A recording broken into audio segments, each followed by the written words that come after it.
नमस्कार दोस्तों, secrets of astrology के पॉडकास्ट में आपका स्वागत है। दोस्तों, ब्रेनस्टॉर्मिंग सेशन सीरीज में जिसमें हम एस्ट्रोवर्स, एस्ट्रो सूत्रास या उन श्लोकों को हम देखेंगे जो हमारे कोर टेक्स्ट उनसे लिए गए हैं, उनसे उनका उद्धरण किया गया है। दोस्तों, इसका पर्पस सिर्फ इतना ही है कि जब विद्यार्थी का विकास किताबों के थ्रू होता है तो किताबों की स्कीम उस तरीके से होती है कि विद्यार्थी का उत्तरोत्तर विकास हो, और हमारे भी ग्रंथ इसी तरीके से परिपूर्ण हैं कि अगर हम क्रमबद्ध तरीके से उनका चैप्टर वाइज अध्ययन करते हैं तो उत्तरोत्तर हमारा विकास होता है। और ऐसे ही कुशल विद्यार्थी और आज के अद्भुत शिक्षकों में से एक हेमंत भाई भट्ट हमारे साथ मौजूद हैं, जो बृहद पाराशर हुरा शास्त्र से कुछ श्लोकों का उद्धरण करेंगे और उन पर अपनी बात, अपनी राय रखेंगे। दोस्तों, उनसे जहां मुझे कुछ समझना होगा तो मैं उनसे पूछूंगा। उनसे मुझे कुछ ऐसा लगता है कि यहाँ पर मुझे कुछ तीखी बात करनी है या कुछ उनसे नुकीला प्रश्न पूछना है तो वो भी मुझे वहां पूछने देंगे, क्योंकि आजकल टेक्निक और सिस्टम के दौर में पूछने की कला विद्यार्थी भूल गए हैं। और ऐसे अद्भुत शिक्षक हेमंत भाई हैं कि जिन्होंने अलाउ किया है कि आपको जहां समझ में ना आए आप पूछ सकते हो। तो दोस्तों, ये गुरु शिष्य परंपरा में जिस तरीके से गुरु विद्यार्थी को समझाता था, विद्यार्थी जिज्ञासा अपनी शिष्यता पूछ सकता है, तो वैसी ही शिष्यता से मैं उनके सामने अपनी जिज्ञासाओं को रखूंगा। दोस्तों, सर्वप्रथम वह श्लोक जिस पर हम आज बात करेंगे उसे, उसके भाव, उसका अर्थ आदरणीय हेमंत भट्ट जी समझाएंगे। उसके बाद फिर हम उस पर एक गहन चर्चा करेंगे और आपसे उम्मीद करता हूं कि ऐसे ही कुछ श्लोक आप भी हमें भेजते रहें जिन पर हम ऐसी गहन चर्चा करते रहें। उद्देश्य हमारा है कि हमारे जो बेसिक प्रिंसिपल्स हैं एस्ट्रोलॉजी के, जिसमें हम ग्रह भाव को समझते हैं, तो हम क्यों ना उनको अप्लाई करके लिखे हुए को समझें। हेमंत भाई जी, आपका स्वागत है। प्रणाम, नमस्ते। बार बार प्रणाम आपको अनुपम जी। तो अब आपसे प्रार्थना है कि शिष्य है, शिष्य है, विद्यार्थी ही बने रहेंगे और आप सबका सहकार बहुत बढ़िया है। तो हम आज बहुत बढ़िया एक श्लोक लेंगे तो बृहद पाराशर का। तो अब आपसे अनुरोध है कि अब स्क्रीन आपके हवाले है। आप अपना प्रेजेंटेशन, अपना स्क्रीन शेयर कर सकते हैं और उस पर हम आपसे सुनते हैं और आपसे बात भी करते रहेंगे। ठीक है। राहुयुक्त गुरु फलम, जी। ये जो वर्ष दिया हुआ है, ये जो श्लोका है, ये श्लोक है बृहद पाराशर होरा शास्त्र से। बहुत सारी एडिशन है, ये बहुत पुरानी एडिशन है, ये दो है जो मेरे पास है। अभी अभी दोनों उपलब्ध है। एक है ताराचंद शास्त्री का खेमराज मुंबई का एडिशन, और दूसरा है वाराणसी का श्री गणेश दत्त पाठक का। दोनों हिंदी के ग्रंथ हैं। उसमें श्लोक दोनों में समान है, श्लोक एक ही श्लोक है। और जिसमें गुरु और राहु युक्त होते हैं तो वो फल कब देते हैं, कैसे देते हैं, उसके एक्सेप्शंस क्या है, उसमें से कैसे अशुभत्व से निकल सकते हैं, ये सब चर्चा होगी। चर्चा हमको आगे लेके जाना है इसको, इस श्लोक को, कि भाई कैसे देखे इसको। तो पहले ये जो श्लोक है ताराचंद शास्त्री का खेमराज एडिशन में, वो BPHS chapter number 5 part 2 shloka number 92 and 93। और गणेश दत्त पाठक की एडिशन में ये श्लोक आपको मिल जाएगा चैप्टर 32 श्लोका नंबर 64। ये वर्ष है। मैं थोड़ा उसको पढ़ लेता हूँ और फिर उसको समझते हैं कि ये क्या है, क्या कहना चाहते हैं। ये लिखा है, राहु युक्त गुरु राशि के गुरौ तत् त्रिकोणमथरिष्ट कारकम अल्प मृत्यु रिपु भावनायको योग कृत दीह मृत्यु संभवाः। ये एक पाठ है अर्धरीति। और यही श्लोक गणेश दास पाठक में भी बीपीएचएस की एडिशन में है। दूसरा जो दिया हुआ है वो बीपीएचएस में एक्स्ट्रा है, वो श्लोक अलग है, वो किधर नहीं मिलता है।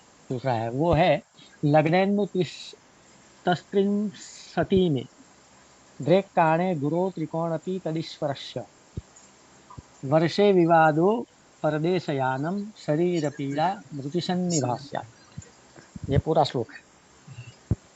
तो यहाँ समझते हैं कि राहु युक्त गुरु राशि के गुरु, यानी कि गुरु की राशि में राहु और गुरु है, और गुरु जब उसके त्रिकोण में जाएगा, अलग अलग है यहाँ जो, आप अलग इंटरप्रिटेशन भी हो सकता है, लेकिन यहाँ जो ग्रंथकार ने दिया है वही लेता हूँ। तो गुरु जब राहु गुरु के त्रिकोण में जाएगा गोचर में, तो वो अरिष्ट कारक होगा। और इसके साथ अगर सिक्स्थ लॉर्ड का भी कहीं कनेक्शन हो जाता है तो ये मृत्यु तुल्य है, या मृत्यु तुल्य कष्ट दे सकता है। अभी मृत्यु के भी 8 अर्थ है। एक मृत्यु का यानी कि फिजिकल डेथ ऐसा मतलब नहीं है, मृत्यु के कई सारे अर्थ है, 8 प्रकार के अर्थ है। जैसे कि लज्जा, अपमान, भय, बंधन, रोग, कष्ट, ये सब मृत्यु के पर्याय है। मृत्यु के लिए ये सब उपयुक्त किया जा सकता है। तो इसका ये सरमाइज मीनिंग में लिखा है कि भाई गुरु की राशि में, यानी कि धनु और मीन राशि में गुरु राहु के साथ होता है, तो त्रिकोण में जब गुरु जाएगा इनके त्रिकोण में से, यानी कि अगर पकड़ लो मीन राशि है तो 8 4 12 में गुरु गोचर में जाएगा तो तकलीफ देगा। अगर धनु राशि में राहु गुरु है तो 1 5 9 में जाएगा तो अरिष्ट कारक है, अरिष्ट दे सकता है। और इसमें अगर सिक्स लॉर्ड का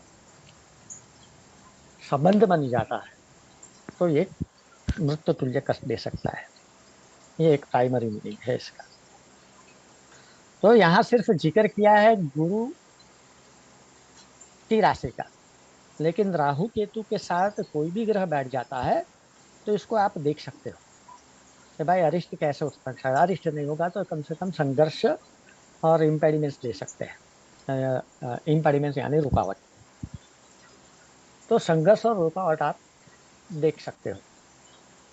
सिक्स लॉर्ड की जगह पे एथ लॉर्ड भी अगर शामिल हो जाता है, या 12th लॉर्ड भी शामिल हो जाता है, तो अलग अलग पर्याय हम देख सकते हैं कि भाई 12th लॉर्ड जाता है तो बंधन हो सकता है, बंधन तुल्य कष्ट पड़ सकता है, चाहे वो हॉस्पिटल का हो या जेल का हो। तो इस तरह से हम ये पूरे अ, सूत्र को हम आगे लेके जा सकते हैं। तो सिर्फ हम ऐसा नहीं मानेंगे कि भाई राहु और गुरु धनु और मीन राशि में ही आएंगे तो ये फल देंगे। ये उसको आप एक्सटेंड कर सकते हो, किसी भी राशि में ये हो सकता है। और गोचर जब इसकी त्रिकोण में जाएगा तो भी हो सकता है। अभी आप इसमें एक और जोड़ सकते हैं कि भाई इसका डिपोजिटर भी आप ध्यान में ले सकते हो। कई बार ऐसा होता है कि डिपोजिटर से भी अ, फलित हो सकता है कुछ ना कुछ।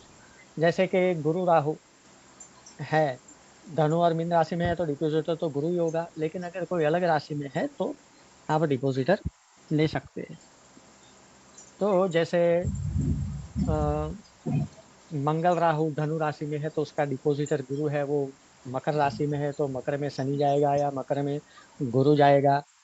तो ये सब हो सकता है। आप सिर्फ नवमास की पोजीशन को भी ध्यान में ले सकते हो। जैसे कि वहाँ अगर आगे मैंने किया कि भाई राहु मंगल धनु राशि में, उसका डिपोजिटर गुरु नवमास में कुंभ राशि में है, तो कुंभ राशि में गुरु जाएगा तो तकलीफ दे सकता है।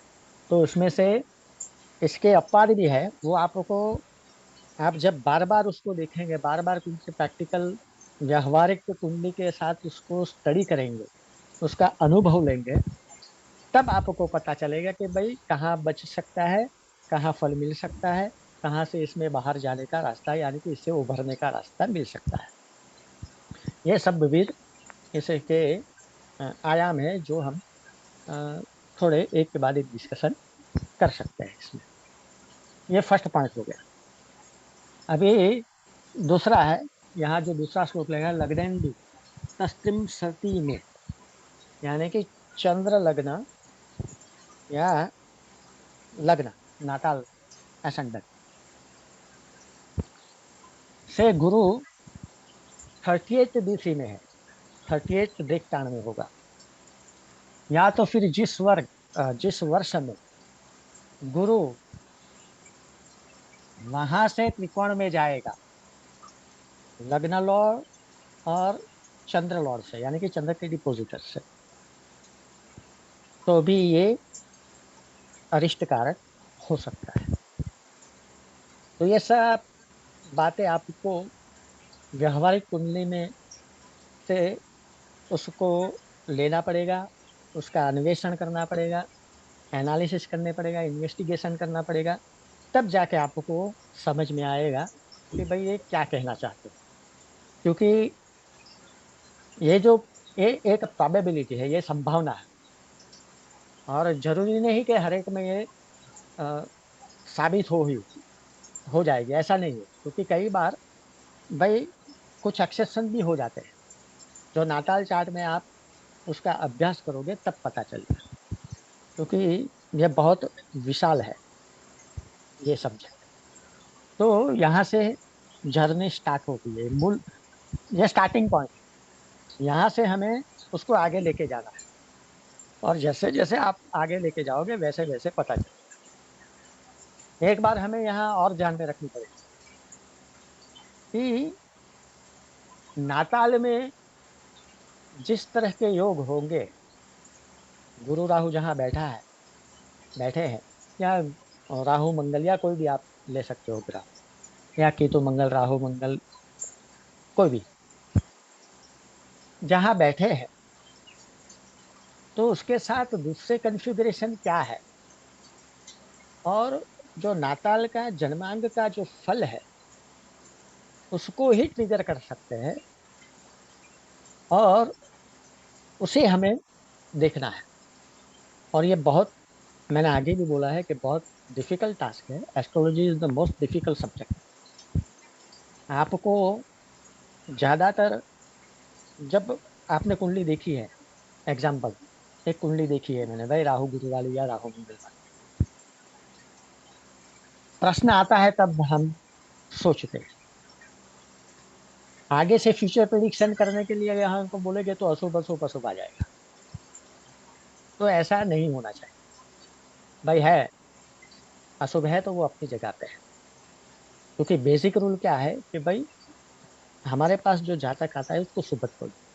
अगर प्रश्न आ गया, किसी को बंधन का है, किसी को प्रेम का है, किसी को रिलेशनशिप का है, राहु गुरु जहाँ हो गए या राहु मंगल या जो भी ग्रह हो गए, वो इस तरह से कुछ न कुछ अरिष्ट फल दे सकते हैं, संघर्ष दे सकते हैं, इम्पेडिमेंट्स दे सकते हैं। अगर कुछ संबंध हो जाता है लगनेश के साथ या कुछ ऐसा, तो फिर कुछ अपना हेल्थ इश्यूज भी दे सकते हैं। बहुत सारे प्रोबेबिलिटीज है, बहुत सारी संभावना है। उसको हमको प्रैक्टिकल व्यावहारिक कुंडलियों से उसको देखना पड़ेगा। तो अनुपम जी, हम एक जी, चार्ट ले लें इसके लिए। हाँ बिल्कुल, जरूर जरूर जी। फिर जो मेरे तो प्रश्न मैंने पूरा होंगे समझा नहीं। मैं स्क्रीन खुद लेकर के फिर आपसे डिस्कस कर लूंगा। जी हाँ, कर सकते हो, कर जी सकते हो। जी। तो जी, डेफिनेटली कर सकते हो। अभी ये ये जातक की कुंडली है।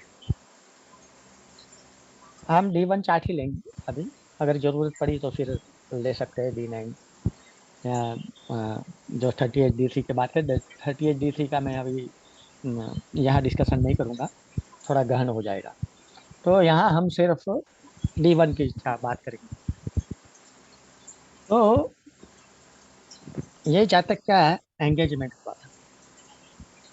अ, दोनों पसंद करते थे, एक दूसरे को प्रेम करते थे, और शादी के बंधन के लिए तैयार है। लेकिन पहले थोड़ी जीवन का आनंद ले, इसके लिए 2-3 साल बाद में शादी करेंगे, ऐसा उन्होंने नक्की किया था। 1 साल हो गया, 1-1.5 साल, फिर प्रॉब्लम शुरू हो गया। तो यहाँ राहु और गुरु है, ये बैठे हैं पंचम में। पंचम, प्रेम के भाव। और आगे जो हमारे श्लोक में बोला है कि भाई चंद्र के लॉर्ड से या लग्न लॉर्ड के साथ गुरु जब उसके त्रिकोण में जाता है तो वो अरिष्ट करेगा। हम्म, तो जैसे ही जुपिटर का ट्रांजिट 2018-19 में है ना, हम्म, हम्म, तो उसके जो प्रेमिका थी उसके साथ थोड़ा अनबन चालू हो गया और लास्ट में उन्होंने ना बोल दिया कि भाई शादी नहीं करनी। तो ये ट्रिगरिंग पॉइंट है। हम्म, अभी उसमें हमको देखना है कि भाई बेट्रोबल कैसे टूटता है, प्रेम में कैसे विघ्न आ गया। तो श्लोक के हिसाब से तो हमें पता चल जाता है, मैंने पहले गुरु और राहु का ही लिया, तो पता चल जाता है कि भाई हाँ, गुरु राहु पंचम में है तो कुछ खलेल आएगी, कुछ डिस्टरबेंस आएगा। फिर आप बेट्रोदल का भाव होता है अ, तीसरा भाव, 7वें से 9वां भाव, एंगेजमेंट आप बोलते हैं, बेट्रोदल बोलते हैं इसे। जो भी आप में जो भी है उसका शब्द प्रयोग वो कर सकते हैं। तो उसका स्वामी अपने से 12वें है, सूर्य के साथ है। यहाँ मर्क्यूरी है, 8वें और 11वें का मालक, वो ठीक है। केतु का डिपोजिटर है मर्क्यूरी। ऐसे बहुत सारी चीज है जो आप जोड़ सकते हैं। तो यहाँ ये ट्रिगर हमको देखने को मिलता है कि भाई हाँ, अ, बहुत उन्होंने बहुत मेरे साथ बातचीत की थी, बहुत सारे बार उन्होंने बोला भी था मुझे कि क्या हो सकता है क्या कुछ। तो यहाँ हम देख सकते हैं कि भाई ये ट्रिगरिंग पॉइंट है और अरिष्ट उसको मिलता है। अरिष्ट कारक यानी कि मृत्यु कारक, ऐसा जरूरी नहीं है कि मृत्यु ही हो। जिस भाव से जो भी फल होगा वो उसको हम उसका अरिष्ट उनको मिल सकता है। तो यहाँ से हमें ये बात पता चलती है। अभी एक रिशंट कुंडली पे आता हूँ। रिशंट, अब भी जब ये गुरु कुंभ का था, एक आध भी दिया, 2-3 वीक हो गए हो, उसकी कुंडली में आता हूँ मैं।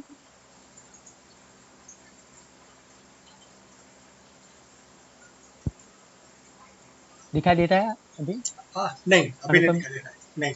स्क्रॉल करना पड़ेगा शायद आपको, या नया स्क्रीन शेयर करना पड़ेगा। ओके ओके, हाँ ये, हाँ अच्छा अच्छा, ठीक ठीक। आप, हाँ आपको फिर से शेयर करना पड़ेगा। हाँ जी। हाँ, कर रहा हूँ, अभी आ गया। हाँ, आ गया। जी। आ गया क्या? जी। अभी हम दूसरे ग्रह के साथ क्या क्या हो सकता है, ठीक है, जी। वो लेते हैं और उसमें कैसे बच सकता है। क्योंकि अगर कुछ पुलिस केस होता है या ऐसा कुछ अपराध हो जाता है बाय मिस्टेक या या बाय कुछ भी हो, तो उसमें से कैसे बच सकता है। इंपॉर्टेंट पॉइंट वो है। उठा के तो ले गए तो ट्रिगर हो गया, हम उसको देख सकते हैं कि भाई ये हो गया। ये कुंडली भी मैंने लगभग 1-1.5 साल पहले देखी थी। अभी रिसेंटली उनके वाइफ का फोन आया कि भाई उसको उठा के लेके गए पुलिस। कुछ क्रिमिनल मैटर था, कुछ व्हाट्सएप का मैसेज फॉरवर्ड कर दिया था गलत, तो उसमें उसका नाम आ गया था, तो पुलिस उठा के लेके गई उसको। तो ये बंधन हो गया। बंधन हो गया यानी कि मृत्यु तुल्य कष्ट। बंधन यानी मृत्यु तुल्य कष्ट, एक पर्याय ये है मृत्यु के लिए। तो यहाँ हम अगर आप देखेंगे तो ये मेरे ख्याल से मैंने नोट नहीं किया है, 1 आध वीक पहले की बात है। गुरु जब गुरु कुंभ में था और बुध जो था उसका लग्नेश वो मकर में था। हम्म, अब की बात है, तीन बिल्कुल। चार दिन बाकी थे जी 3-4 दिन बाकी थे वो गुरु से मिलने के, जी गोचर में। जी ये गोचर का प्रभाव है। जी जैसे गुरु त्रिकोण में जाएगा तो ट्रिगर करेगा, जी। वैसे ही अगर कोई त्रिकोण का स्वामी उसके साथ आ गया तो वो बचा भी सकते हैं। हम्म, तो सिंपल है। हम्म, तो यहाँ हम देख सकते हैं कि भाई मंगल और राहु का डिपोजिटर जुपिटर है, हम्म, वो बैठा है मकर में, वहां से शनि जा रहा है। हम्म, नवमास में देखेंगे हम तो नवमास में कुंभ का गुरु है। हम्म। यहाँ मुझे दिखाई नहीं दे रहा है। हाँ बिल्कुल, कुंभ का गुरु है जी। हाँ, जी है ना। जी। हाँ, तो कुंभ का गुरु है। तो यहाँ इसके त्रिकोण में भी इफेक्ट देखा है। मैंने बोला ना पहले कि D9 को भी ले सकते हैं आप, हम्म, इसके डिपोजिटर को भी ले सकते हो। तो कुंभ का गुरु ट्रिगर कर गया, उनको पुलिस उठा के लेके गई। अभी आपसे पूछना जो भी पूछना है। फिर मुझे फोन आया सुबह अर्ली के भाई रात को उसको उठा के लेके गया, पुलिस लेके गए, क्योंकि उनके सब फैमिली मेंबर मुझे पहचानते थे और मुझे कहीं ना कहीं कंसल्टिंग करते थे। तो उठा के लेके गए, अभी क्या होगा। हम्म, मैंने बोला बचाव का कोई पक्ष है क्या, देखूं चंद्रों को देखूं। तो मेरी नजर बुध पे पड़ गई, लग्नेश पे। हम्म, अगर ये गुरु के साथ मिल जाएगा हम्म, तो ये इसको बचा सकता है। हम्म, तो मैंने बोला भाई ये 3-4 दिन तो बहुत भारे हैं और ये मृत्यु तुल्य कष्ट वाले हैं, तो इसमें कुछ नहीं हो सकता। तीसरा दिन गया, मैंने बोला था 3 एक दिन भारे हैं। तीसरा दिन गया, उन लोगों को फोन आया कि भाई कोर्ट ने नहीं दी है जामीन, उसको अंदर ही रखा है। मैंने बोला अभी ये राज्य का मामला है, क्रिमिनल प्रोसीजर है, कोर्ट आ गई है बीच में, तो मैं ज्यादा प्रिडिक्शन तो नहीं दे सकता, लेकिन 3-4 दिन जो बारे है वो है। आपने 3 दिन बोला था, हम्म, तो यहाँ मेरा प्रिडिक्शन फेल हो गया। मैंने सोचा होगा। दूसरे दिन उसको छोड़ दिया। मुझे नहीं बताया उन लोगों ने, ऐसा कई बार होता हाँ, है। 1-2 साल के बाद पता चलता है कि भाई 15 साल के बाद उनको बच्चा हुआ, मैंने बोला था इतना करना। तो 3 साल 2-3 साल बाद के बाद पता चलता है कि भाई उसको तो बेटा हो गया। ऐसा कई बार होता है। तो ठीक है। फिर अभी कल कल या परसों वो आ गए और मिल गए कि मुझे छोड़ दिया था, और ये मैटर था हिंदू मुस्लिम का, तो मुझे पकड़ के लेके गई और मुझे बंद कर दिया था। तो ये सब जो चीजें हैं ये बहुत इंपॉर्टेंट है कि भाई आपको कैलकुलेट करना पड़ेगा कि भाई कैसे उसको बचा जा सकता है। एक्सेप्शन भी देना पड़ेगा और ट्रिगरिंग पॉइंट भी देखना पड़ेगा। जो भावफल है उसको भी देखना पड़ेगा। यहाँ बंधन योग कैसे दिखता है, तो दिख जाता है भाई 6th लॉर्ड है, उसके बाद साथ में लग्नेश और भाग्यश है, साथ में व्ययश भी बैठा है बंधन कारक, और शनि की दृष्टि है वहाँ। तो कुछ ना कुछ बंधन हो सकता है, लेकिन हम ऐसा नहीं कर सकते ऐसा होगा ही होगा, प्रोबेबिलिटी है। तो सब ट्रिगर हो जाता है तब हमें पता चलता है कि हाँ भाई ये कुछ फल है। हम्म, एडवांस में हम नहीं बोल सकते, चाहे आप इसको लिमिटेशन कहें या हमें देखने की शक्ति नहीं होती है कई बार। ऐसा भी आप कई बार हो जाता है, हम सही प्रिडिक्शन दे सकते हैं कि ऐसा होगा करो। तो इस तरह से हम देख सकते हैं कि भाई गुरु राहु, यहाँ मैंने गुरु मंगल राहु लिया, हम्म, गुरु राहु का लिया है, लेकिन आप कोई भी ग्रह को आप इसके साथ ले सकते हैं। हम्म, तो इस तरह से हम देखें तो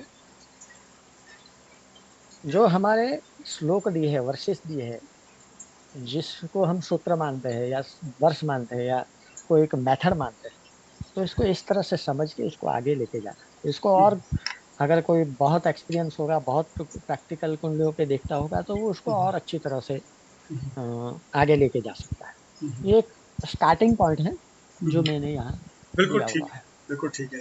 तो मैं कुछ एक आध दो प्रश्न आपसे करना चाहता हूँ, अगर आप इजाज़त दें तो हाँ, स्क्रीन मैं अपने एंड पे लेता हूँ। हाँ, अवश्य अवश्य अवश्य पूछिए, जी मेरे ज्ञान की वृद्धि होगी जी आपके सवाल से। जी।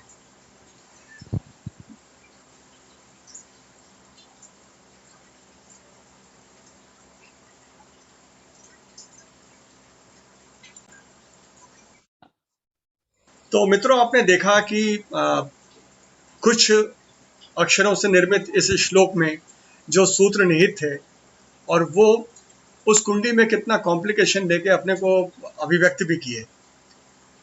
प्रोबेबिलिटीज तो हैं, लेकिन कितने संक्षिप्त शब्दों में उस सूत्र को पिरो दिया गया।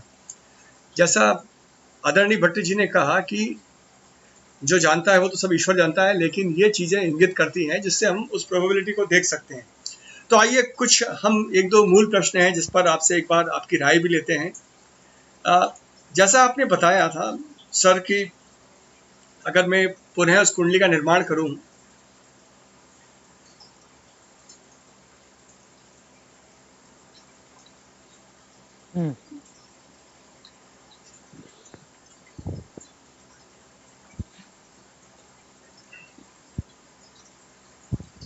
अगर जितना मैं समझ पाया हूं सूत्र को, अगर ये एग्जाम्पल जो आपने अभी लिया है कन्या लग्न की कुंडली है, और अगर ये कन्या लग्न की कुंडली है तो निश्चित ही यहाँ लग्नेश चले गए हैं, साथ में यहाँ पर शुक्र और सूर्य विराजमान है, गुरु त्रिकोण में है लग्न से लेकिन नीचत्व को प्राप्त है, और यहाँ मंगल राहु और बुध की राशि में केतु। तो जिस तरीके से आपने बताया कि नववांश में गुरु कुंभ के अंश में थे, और साथ ही आपने इस सूत्र में यह भी बताया कि जब गुरु कुंभ में आया, जो कि उसका नववांश का राशि है, तब ये घटना ट्रिगर हो गई। तो यहाँ मुझे जो स्थिति समझ में आई है कि पहली बात तो गुरु एक तरीके से केंद्राधिपति दोष से भी पीड़ित है, साथ ही दो पाप ग्रह उनकी राशि ले लिए हैं, और साथ में ये खुद भी नीचत्व को प्राप्त हैं। तो अब इसमें अगर हम शुभ ग्रह का शुभत्व देखना छूटता है वहाँ उसका, लेकिन साथ ही ये भी देखते हैं कि दो पापा क्रांति यानी दो पाप ग्रह वहाँ पर हैं, और साथ ही गुरु त्रिकोण में आके भी नीच के हो गए हैं, और लग्न से त्रिकोण संबंध को लिए हैं। और इसी गुरु के लिए आपने बात की है कि जब ये गुरु उस राशि से, जहाँ राहु के साथ में कोई ग्रह है जिसका डिस्पोजिटर भी है, त्रिकोण में आएगा, या जिस नववांश के अंश में वो है उससे त्रिकोण में आएगा, तो निश्चित ही मृत्युतुल्य कोई ना कोई कष्ट देगा। तो क्या मैं सही समझ पाया हूँ इस स्थिति को? नहीं, बराबर है, आप सही समझते हैं। एक पॉइंट यहाँ ऐड करूंगा जी, एक छोटा सा पॉइंट, जो आपने केंद्राधिपति दोष की बात की जी। तो यहाँ क्या होता है कि केंद्राधिपति दोष जो है वो सबऑर्डिनेट फैक्टर है, सबल फैक्टर नहीं, उसके साथ कुछ और अन्य जोड़ना पड़ेगा। जैसे कि यहाँ नीचत्व है, तो ये फैक्टर इसे, और उसकी राशि में राहु है, तो ये हम बोल सकते हैं कि हाँ, ये ऐसे ट्रिगर करेगा। और एक और बात बता देता हूँ कि जैसे गुरु ट्रिगर करता है, वैसे ही शनि और राहु भी ट्रिगर कर सकते हैं अगर गोचर में वहां से जाएंगे तो। लेकिन तो यहाँ जन्म के गुरु के ऊपर से तो शनि जा ही रहा है, लेकिन तब ट्रिगर नहीं हुआ, क्योंकि वो तो बहुत साल से है वहां। तो जो हमारे ऋषि मुनि ने कहा है कि भाई छठा भाव अगर साथ में आ गया, ये सिक्स्थ हाउस ही है, तो ये ट्रिगर करेगा और कष्ट देगा। ये पावर पे मैं थोड़ा सीधा बोलता हूँ, डायरेक्ट बोलता हूँ, तो हाँ, तो क्षमा करना जी। तो ये आपने बड़ा उचित बताया, और इसमें संभावना जो हाई कन्विक्शन कह रहे हैं कि गुरु को जिस तरीके से केंद्राधिपति दोष तो था ही, शुभत्व के ऊपर हमारी बात थी, लेकिन त्रिकोण में खुद वो नीच के होकर बैठ गए, साथ में दो पाप ग्रह उनके राशि में। और उसी स्थिति से आपने बताया कि जब गुरु का संबंध छठे भाव से भी हो गया, तो योग जो जुड़ते गए, स्थितियां जो और जुड़ती गई, और साथ ही जिस तरीके से त्रिकोण संबंध में बुध से थे, वैसे ही अब बुध जिस राशि में है लग्न में, उसी राशि को उन्होंने नववांश में अपनाया। तो ये संभावनाएं जब बढ़ती गई तो ये चीज आई कि एक मृत्युतुल्य कष्ट होगा। और जिस तरीके से आपने उसमें लग्नेश के गोचर को संबंधित किया कि जब बुध उससे होकर के गया तो वो पॉइंट ट्रिगर हो गया।